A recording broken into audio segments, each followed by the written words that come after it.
Have you ever had one of those times when you stayed late at work before Valentine's Day?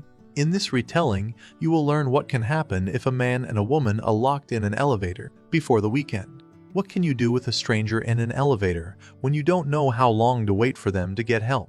Our heroine figured out how to spend that time, but things didn't work out the way she had hoped. Enjoy the movie. Jennifer stayed late at work. She writes to her boyfriend Derek as tomorrow is Valentine's Day. The girl writes to her boyfriend to celebrate together, but there's no response. At this time, a man named Guy is going home, who got his suit a little wet in the bathroom. After he dried it, he takes a bottle of wine and is about to leave. Jennifer leaves the office with some candy. They both wait for the elevator, and on the 49th floor, Jennifer steps into the elevator. A few floors down, Guy joins her. They both begin to discuss how they will spend the holiday weekend. They notice a scratched-out drawing on the wall, and suddenly the elevator stops. Guy tries to call the dispatcher, but no one answers. They discuss why this could have happened, and the guy tries to open the door. In the corner, they notice a camera and signal for them to be pulled out, trying to call someone. They find that there is no connection on the phone.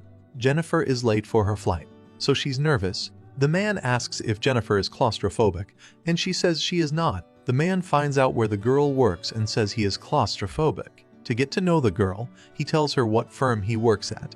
They try to signal from the elevator, but they can't hear them at all. They start brainstorming how to get out of the elevator. They start looking for an escape hatch. As they got closer, Jennifer climbed up on it to reach the ceiling.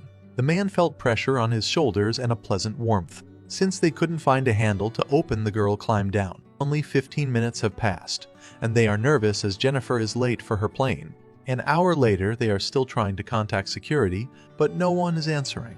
They regret that they met in this situation. The girl is thirsty and Guy offers water or wine. They get to know each other better and Jennifer quenches her thirst.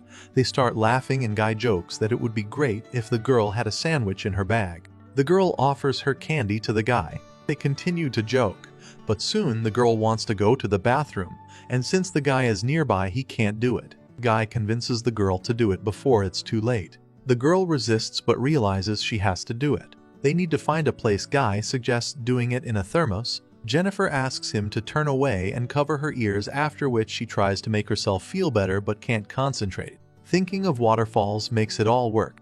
The guy keeps making jokes and the girls love it. Jennifer decides to finish the drawing, so there is nothing else to do. They make up a game of barefoot candy and share events from their lives, admitting that there are few people who miss them. The man wonders if the girl has a boyfriend. She admits that she does and wanted to fly to him for the weekend, but she doesn't want to tell more about it. They decide to open a bottle of wine and the girl tastes the first one, saying she likes it. The next entertainment they chose is painting. Guy admits that he has met a girl before in this building. She asks under what circumstances and the girl smiles. The man says Jennifer is pretty and he wanted to meet her before, but was afraid to approach her. He compliments the girl and she likes it. When they're done, they have some funny drawings and the girl takes a picture of one of them. They get hungry and discuss food, who would eat what now. The girl stops the discussion as she finds it hard to think about it and takes a picture of it. They start a conversation about intimacy with their partners. For interest, the girl records the answer on her phone. The guy is shy to talk about it and she starts first. Jennifer tells that it happened at the college inside the library. They discuss the details. Guy tells her that he doesn't have a story like Jennifer's, and the girl doesn't believe him that the guy is telling the truth. Guy tells her that at work, he has a coworker with whom they share a project, and they had a close encounter in the car. When he finished the story, he started to get embarrassed, and the girl noticed it and asked him to continue the story as he finished at the most interesting part. Guy says that he is now horny and the girl puts the phone away. He is embarrassed and the girl wants to get to know him better. Guy admits that he wants to kiss the girl, and she doesn't mind. Since it's hot in the elevator, they offer to take off their clothes and continue their intimate acquaintance. They both enjoy it. When everything happened, the guy confesses his love, but Jennifer starts to get dressed. Guy wonders if she enjoyed the encounter. The girl starts telling a story about her boyfriend, that she wants to make up with him even after what happened in the elevator. The girl says it was just an accident in the elevator, but Guy says he fell in love with the girl. Jennifer reveals that she will be faithful to her boyfriend after they get out of the elevator. Jennifer says that they can continue to communicate after they get off the elevator, but things will remain the same. The guy is upset that the girl didn't reciprocate. The girl tries to calm the guy down. He decides to tell the truth about what happened here and why they are locked in the elevator. The guy doesn't work as an accountant and he has a different name. He has been following the girl all the time and knows her first and last name, where she works, what time she goes home. He shows her the CCTV footage of her office, even before they got on the elevator. He's been following the girl since he's a security guard. He sees everything that goes on in the building. The girl gets scared because he knows everything about her, even the name of Derek, with whom she's been texting. He tells detailed stories that only she knows about. He pulls out a key and says the girl can leave if she wants. She could have just walked out, but she made a big mistake that she's gonna pay too dearly for. She starts fighting with the guy and threatening the police and jail. The guy says, "That's not going to happen." I pull out the key. Jennifer lunges at him and breaks the key with her foot in a fight. It's the man, and he passes out.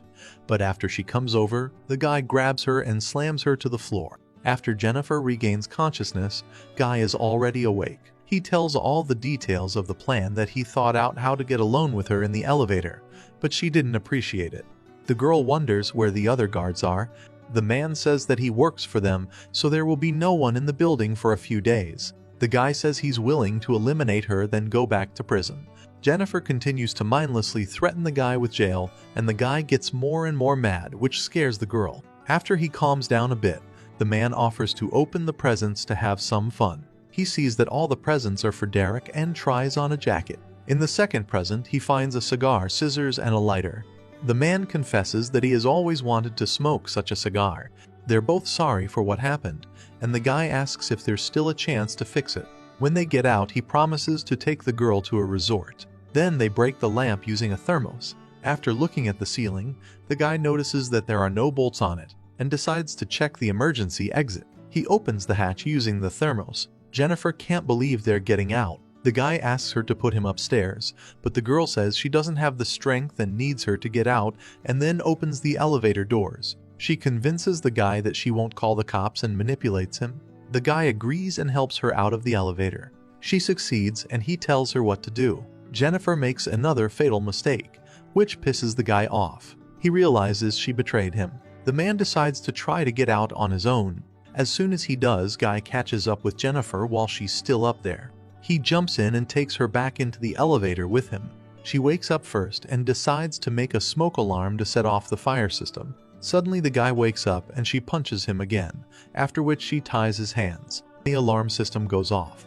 But while the fire department arrives to rescue her, the girl needs to hold the guy back so he doesn't hurt her.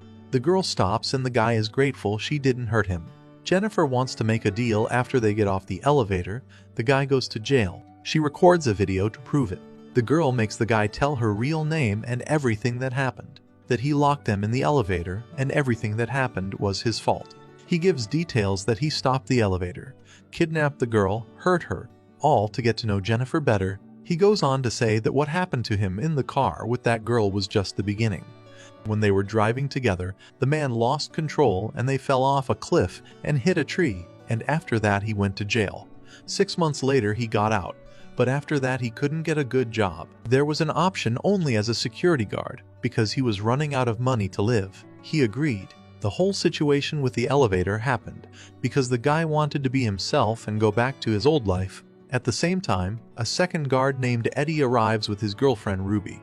Eddie is looking for John and notices a monitor showing the couple in the elevator. He promises to go down and get them out. Halfway through opening the doors and turning away for a moment, Eddie doesn't notice John taking the girl out and asking for help to get them out. Only halfway and Eddie notices that something is wrong, whereupon John starts the elevator. Later John takes the girl into the trunk and removes the evidence of the crime.